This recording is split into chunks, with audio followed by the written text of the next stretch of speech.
Alright guys, Tadpole here. I just want to go over the M1 Garand and different things that I learned to look for when purchasing one. This is my brother's M1 Garand from 1944. The barrel is actually from 1952, but I'll get to that later on in the video. I'm gonna try not to make this too long. Alright, when you're purchasing an M1 Garand, from what I've learned, and I'm sure there's a lot more factors to look into and serial numbers and stuff like that, and I'm just going to get into what I do know. Alright, again, like I said, this is 1944, and the way I know this, you can look online. You look at the receiver here. I don't know if I can pick that up. 2,897,504 is the actual receiver number on this. Now, there was approximately 6.3 million, I believe it was, manufactured. Anything manufactured before the 4 million mark, roughly, I think it was a little before that, but just for a reference point, say before 4 million. So if you're looking at an M1 Garand and that number starts with a number less than 4, odds are you have a World War II rifle. So you're going to pay a little bit more money for it. Now, when you look at the M1 Garand, you're also going to notice that there's two different types of woods that come with it. This one here is the walnut. Walnut is the older style, the original wood that was used. The newer ones are a lot lighter looking, and they're used birch wood. So if you see something with a lighter stock color, you know it's not from World War II. Alright guys, the other thing you want to look for when purchasing an M1 Garand is you want to look for the cartouche. On this particular one, you have, let's see if we can pick it up here. Right here you have the letter P. Alright? And on the side of the left of the receiver here, you can see the little square. It's really faded. But that's a cartouche from George A. Woody. Alright, and that's he died in 1944. He was a inspector for this gun. So those are indications on the stock, so that you can prove that the stock is from the mid-40s or newer. Also, the trigger guard. The trigger guard here, in the mid-40s, they switched out to this trigger guard because this is a milled trigger guard.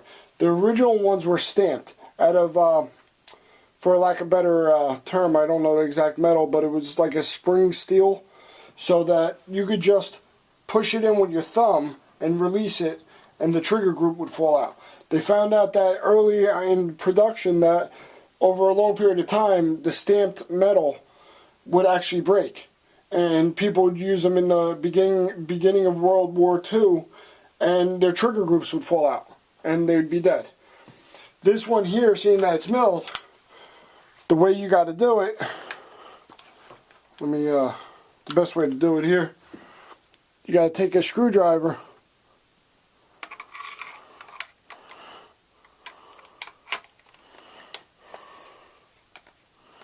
and pull down. You take it and you pull down and it comes up. And it comes out. Alright? You have 3 main parts to it. And that's your barrel there, your stock, and then your trigger group. Alright? So it's not really that hard. Here's your hammer. Alright? Now obviously you don't want to pull the trigger and have it snap. I mean, it is metal, so it's not plastic. It's not a plastic hammer.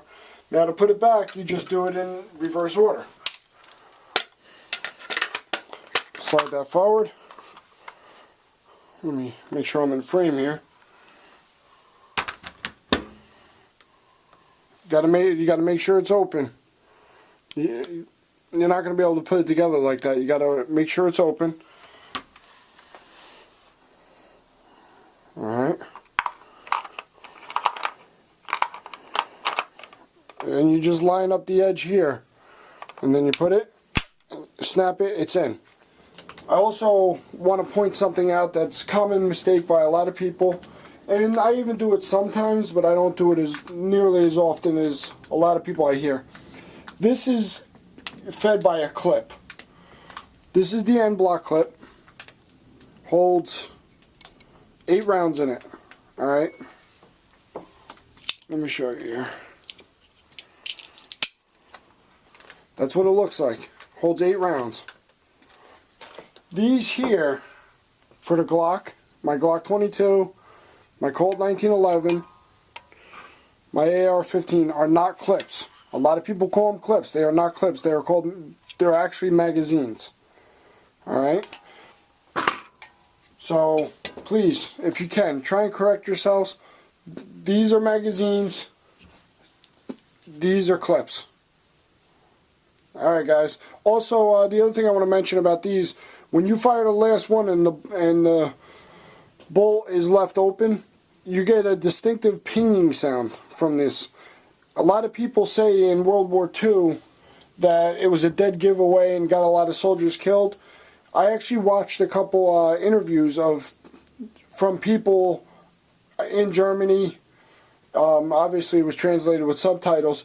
They actually didn't care about the ping noise, because just because that meant one rifle was empty didn't mean there wasn't a soldier next to that guy locked and loaded and ready to go. So they really didn't take notice of the sound too often, unless they know it was a one-on-one. The only way it really gave away is if there was a sniper in the area, couldn't find the soldier, then they would listen for the pinging noise. That's basically, again, that's stuff that I read in on the computer. And the proper way to rack it, some people use their finger. By doing this, you can actually pull the rod, the charging handle, off the guide. The proper way is to use the back portion of your hand here. You slide it down, you hold it. When you go to load around the clip, obviously snap caps, it's not loaded. You're going to push it in, and your hand is actually holding it, so it doesn't get that infamous M1 Garand thumb. Make sure it's in there, and that's it. It's loaded, ready to go. Got snap caps, fire. Now you're going to watch a round eject here, and I'm going to hold it open, and this button here, ejects the clip.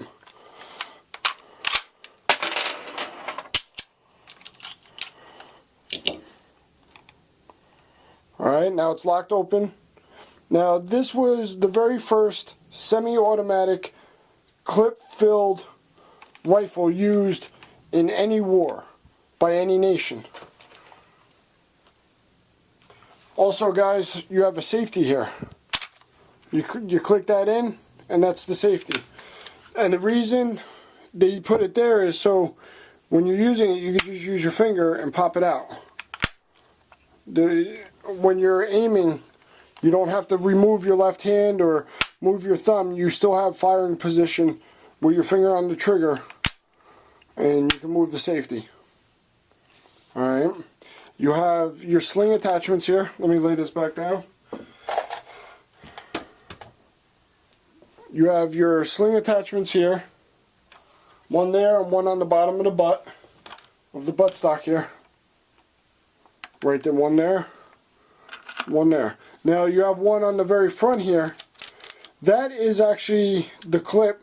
If you're watching like Saving Private Ryan or any of those war movies, and you see them mount the TP shape with the 3 guns, they actually intertwined these through these clips. So you will find some of these clips are bent.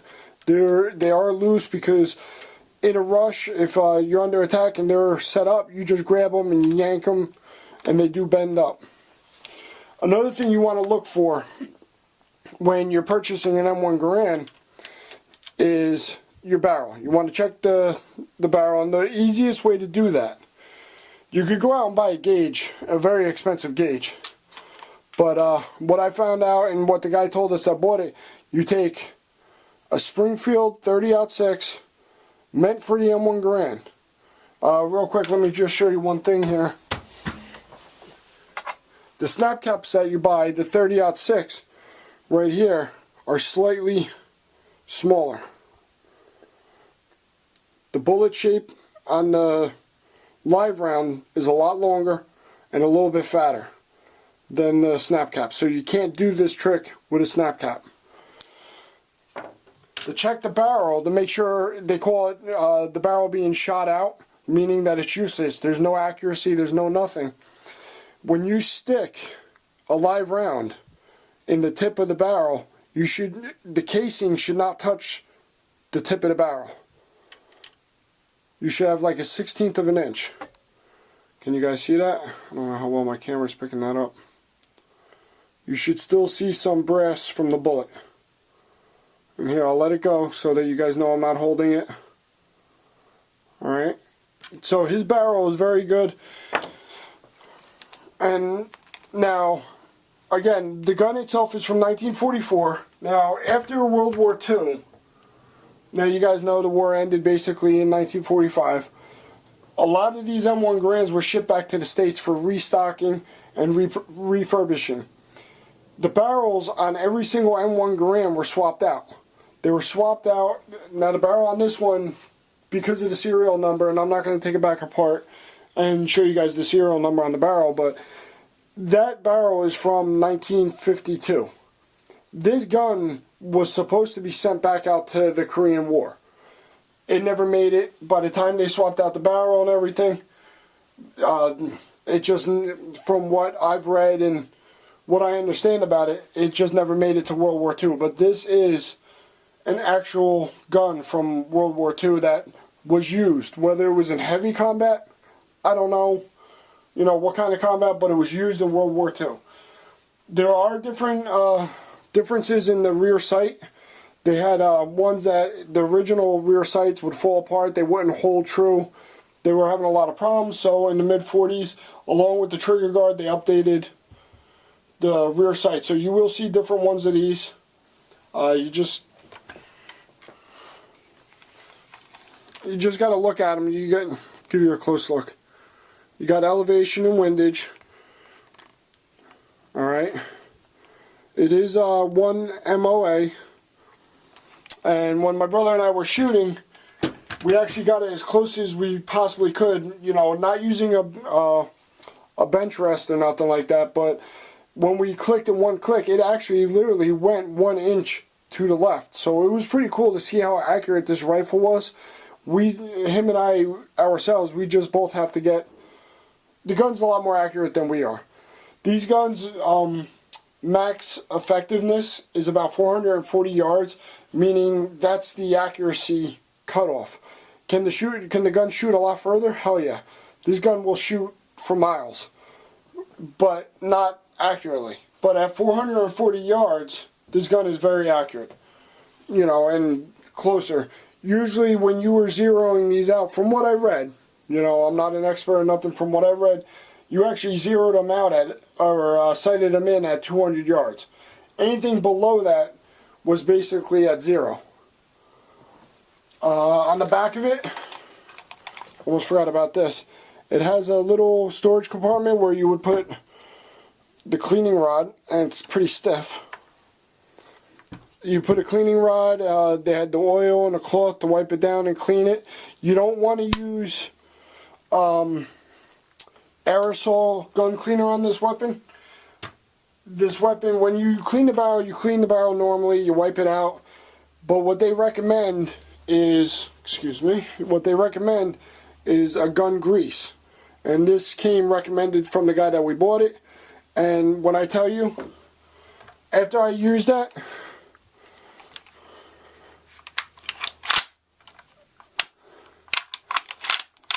this thing's like glass. Make sure it's locked in. Push it down. And you're really not supposed to dry fire. Dry firing it will eventually damage the firing pin. You can leave these cocked and ready to go. So I'm not going to pull the trigger and fire it. I just don't want to. Also, a lot of people say, oh, the front foregrip here wiggles. Yeah, it's supposed to.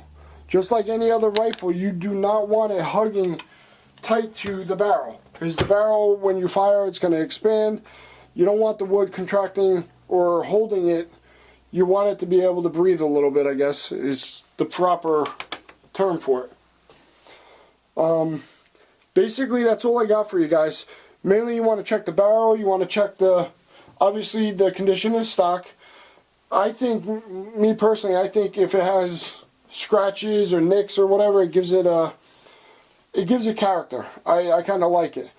We did look at the trigger group and see the stamped ones. They did feel pretty flimsy, and after a while, they will break. You could definitely tell they will break. You could still buy these online. They weren't that expensive to buy the trigger guards here. What else? Guys, that's pretty much it. Like I said, I'm not an expert. I did a little homework when my brother and I went to purchase it, so we didn't sound like total retards. It's an awesome weapon, guys. If you can, go out there and try and get one, fire one, and do the best you can. And this also has the bayonet lug. The gun did not come with a bayonet. I am looking for an original bayonet. If anybody knows of one where I can pick one up, please let me know, and that'd be a great pickup from my brother. Alright guys, let me know what you think. Let me know what you think of the rifle, and I'll talk to you guys later. Thanks.